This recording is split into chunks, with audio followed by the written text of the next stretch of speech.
Saludos, soy Gustavo Serna.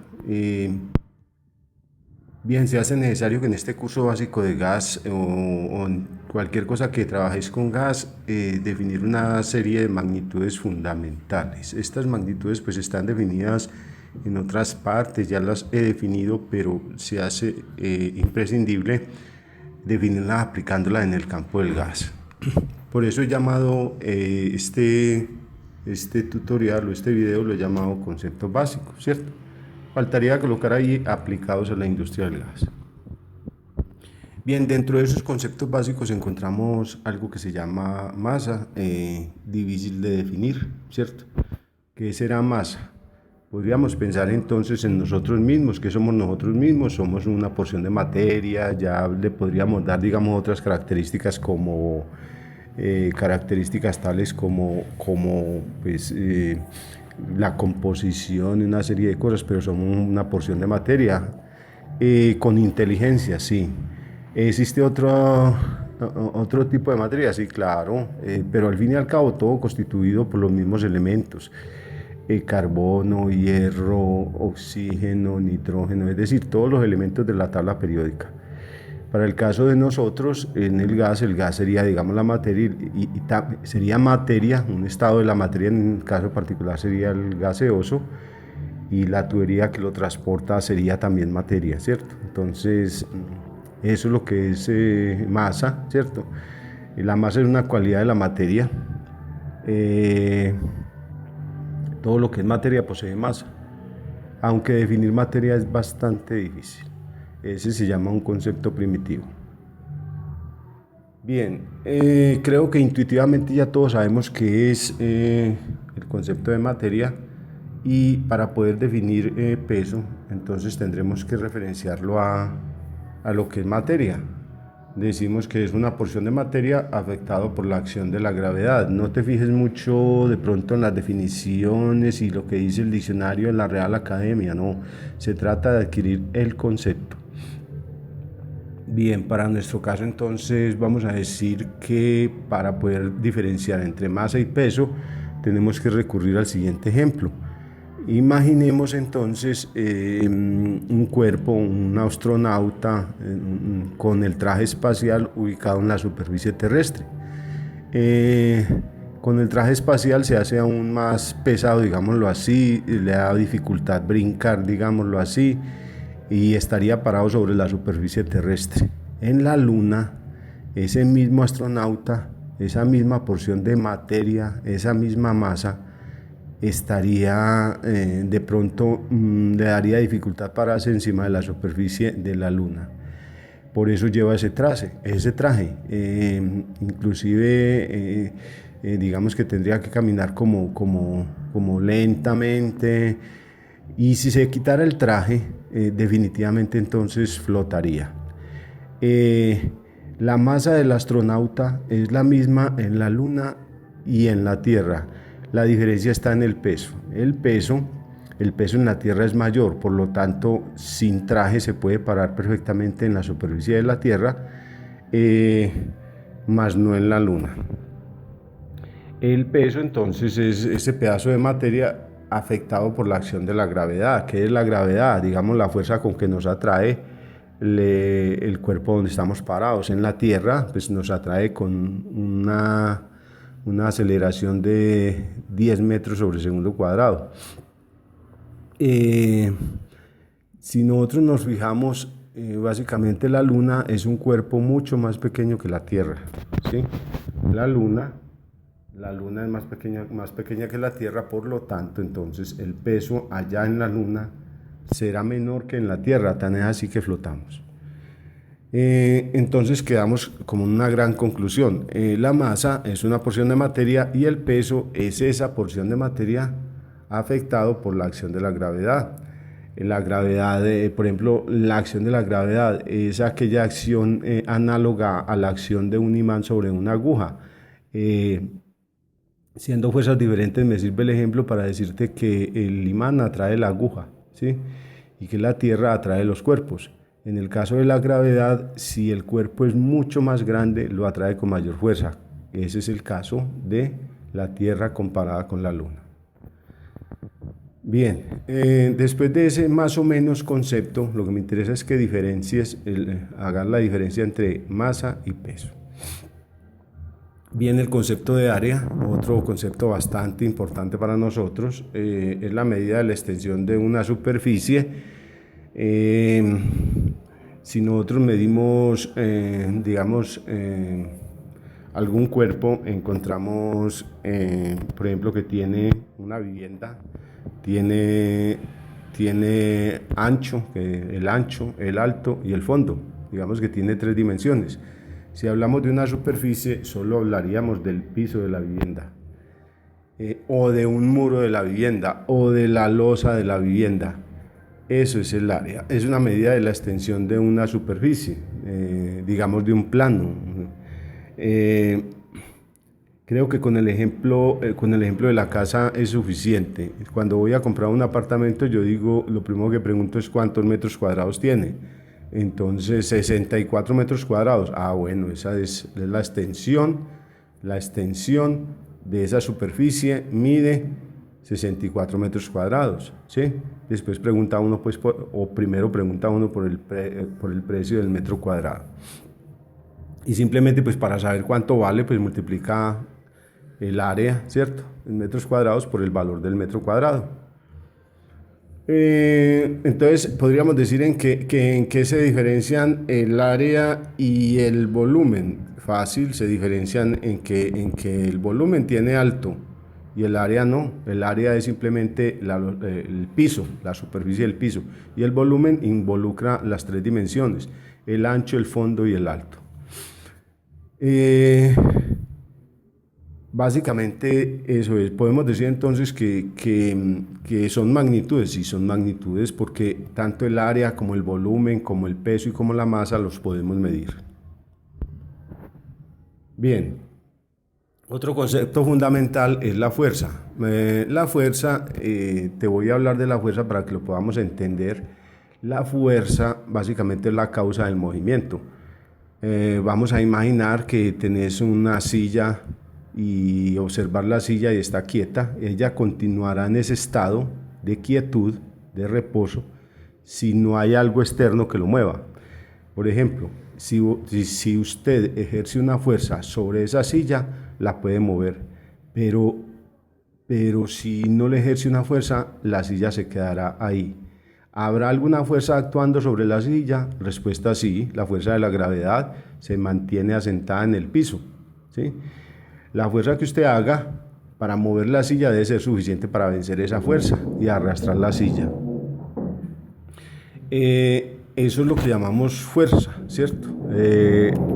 La fuerza entonces es la causa del movimiento. Ese nombre de pronto le he dado. De nuevo, son definiciones que me ayudan a acercarte a los conceptos. Bien. Bueno, ya tenemos definidas una serie de cosas. Tenemos definida la masa, tenemos definido el peso, tenemos definido el área, tenemos definido el volumen y la fuerza. Ahora, vamos a construir lo que es la presión. La presión, imagínate que la presión es la fuerza ejercida sobre un área. Entonces tenemos aquí 2 conceptos, fuerza y tenemos área. Cuando cojo y divido la fuerza, ¿cierto? Divido la fuerza, la divido entre el área, entonces obtengo la presión. Pero hombre, ¿cuál sería el caso real? Listo, el caso real sería cuando yo estoy parado, me paro, ¿cierto? Estoy apoyado sobre el área de mis pies, ¿cierto? ¿Cuál es el área de mis pies? Pues hombre, se pueden medir, ¿cierto? O cuál es el área de un cuadrado, lado por lado. ¿Cuál es el área de un rectángulo? ¿Cierto? Largo por ancho.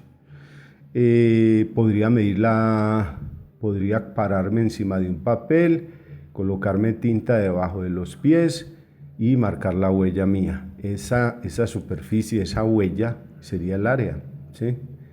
Y tiene solamente 2 dimensiones, tendrá ancho y largo, ¿cierto? Mas no tiene altura, o sea que será una superficie, por lo tanto eso será el área.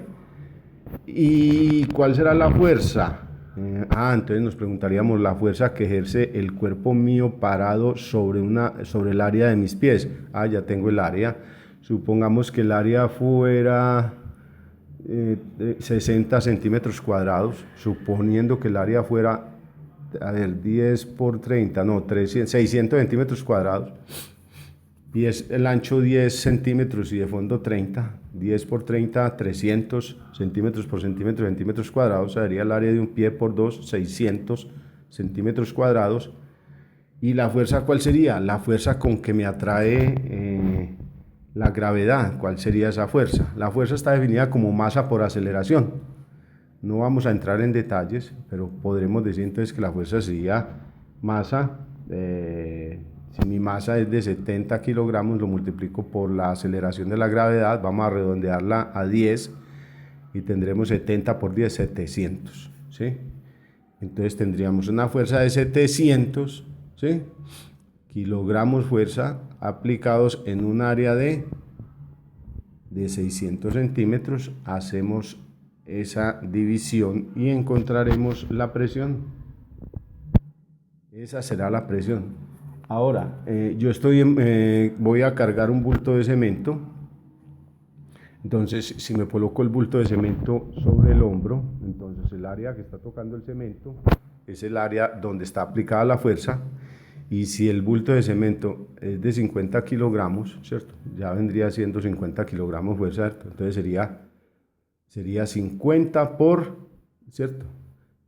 Si es masa, si son 50 kilogramos masa, entonces sería 50 kilogramos masa por 10, serían 500 sobre el área del hombro donde está apoyada. Puede ser que esté apoyado en 15 centímetros cuadrados, qué sé yo, el área del hombro donde tengo apoyado el bulto. Entonces hacemos esa división y tendremos la presión.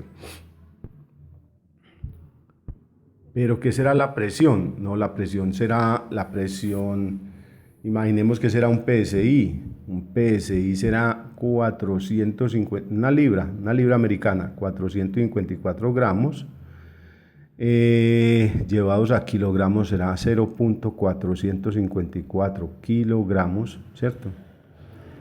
Y eso lo divido entre una pulgada al cuadrado. Imaginémonos que esos 454 gramos están apoyados en un área de 1 pulgada por 1 pulgada. 1 pulgada es 2.54 centímetros. Un cuadrito que mida 2.54 por 2.54, esa sería el área. Entonces, si apoyo 1 libra sobre esa área, tendremos un PSI, ¿cierto? Afectado obviamente por la gravedad. ¿El peso será una fuerza? Respuesta: sí, el peso es una fuerza. Bien, por último, llegamos a la parte de calor y temperatura. ¿Qué será calor y qué será temperatura? ¿Cuál será la diferencia? Para mirar esa diferencia tendremos entonces que recurrir a lo siguiente. Supongamos que tenemos dos recipientes, imagínate dos recipientes, uno de 10 litros, una ollita con agua, dos ollitas iguales con agua del mismo material, una de 10 litros y otra de 5 litros, a la misma temperatura. Estamos en una casa, entonces medimos, le metemos el termómetro y decimos que marca 20 grados centígrados. Montamos las dos ollitas, las tapamos de igual manera y las ponemos a calentar. Y supongamos que podemos hacer lo siguiente: apagar cuando las dos estén a 80 grados centígrados. Cuando las dos se encuentren a esa temperatura, 80 y 80, apago, ¿cierto? Y las dejo enfriar. La pregunta sería entonces, ¿cuál posee mayor calor? Porque es muy claro que la temperatura son 80 grados centígrados, pero ¿cuál tiene mayor cantidad de calor? ¿Cuál? O haré la pregunta de otra manera: ¿cuál se enfría primero? Si el uno es de 10 litros, el otro es de 5 litros y están a 80 grados centígrados, ¿cuál se enfría primero? Yo diría que se enfría primero la de 5 litros. A pesar de que estaban a la misma temperatura, el de 5 litros se enfrió más rápido que el de 10 litros. Entonces, ¿cuál de los dos recipientes tiene más calor? Respuesta, el de 10 litros. ¿Por qué? Porque se enfría más rápido. La prueba está que se demoró más para enfriarse, entonces tiene más calor. Entonces, ¿cuál será la diferencia entre calor y temperatura? La diferencia entre calor y temperatura es que el calor depende de la masa y la temperatura no. Observe usted que teníamos 10 litros y 5 litros y ambos estaban a 80 grados centígrados. Y resulta que ahí la temperatura era igual, pero el calor entonces ¿qué? Pongámoslos a enfriar. ¿Cuál se enfría primero? Se enfría primero la de 5 litros. ¿Qué quiere decir eso? Que tiene menos masa que la de 10 litros. Decimos que el calor es una forma de energía. Realmente el calor mide la velocidad, la energía cinética de las moléculas. Cuando vos empezás a calentar el agua dentro de la olla, empiezan a rebotar empiezan a pegar las partículas que se desprenden de vapor en todas las direcciones. Ganan una velocidad, como tienen velocidad es energía cinética, y ese es el calor. Si hay mayor cantidad de moléculas, entonces hay mayor cantidad de calor, así como el de 10 y de 5 litros. La temperatura, vamos a decir por el momento que es un nivel térmico de un cuerpo. Bien, hasta ahí. Eran una serie de conceptos que yo quería tratar de explicar lo más sencillo posible. Básicamente era el asunto de este tutorial. Espero que te haya servido. Hasta la próxima.